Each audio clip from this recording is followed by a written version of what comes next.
2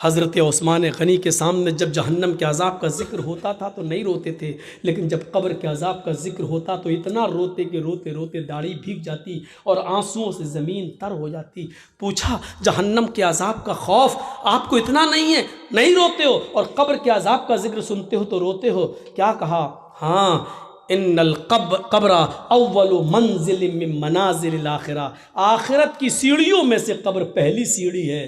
جو اس سیڑھی سے کامیاب ہو گیا وہ ساری سیڑھیوں پر کامیاب ہو جائے گا، جو اس پہلی سیڑھی پر پھسل گیا پھر وہ اوپر تک نہیں چڑھ پائے گا۔ اس لیے مجھے اس پہلی سیڑھی کی فکر ہوتی ہے، ہمیں اور آپ کو اس پہلی سیڑھی کی فکر کرنی چاہیے۔ آج کم ہی صحیح لیکن جو بولا گیا عمل کے لیے کافی ہے۔ اپنی عاقبت کو سنبھالو، اپنی آخرت کو سنبھالو اور فکر کرو، اور کل مستعد ہو کر تیار ہو کر آؤ، کیونکہ انشاءاللہ آج کی کسر کل اگر زندگی رہی تو ہم پوری کریں گے۔ اللہ رب العالمین سے دعا ہے کہ بار الہ ہماری خطاؤں کو معاف فرما دے، ہمارے گناہوں کو بخش دے، ہم جمیع مسلمانوں پر رحم فرما، اور اے اللہ ہمیں قیامت کے خوف سے بچا لے۔ اے اللہ ہمیں قیامت کے دن کے آنے سے پہلے تیاری کی توفیق عطا فرما۔ جب تک تو ہمیں زندہ رکھ، اسلام پہ زندہ رکھنا، اور جب ہمارا خاتمہ ہو تو ایمان پر ہمارا خاتمہ فرمانا۔ وما علینا الا البلاغ المبین، وآخر دعوانا ان الحمد للہ رب العالمین۔ السلام علیکم ورحمۃ اللہ وبرکاتہ۔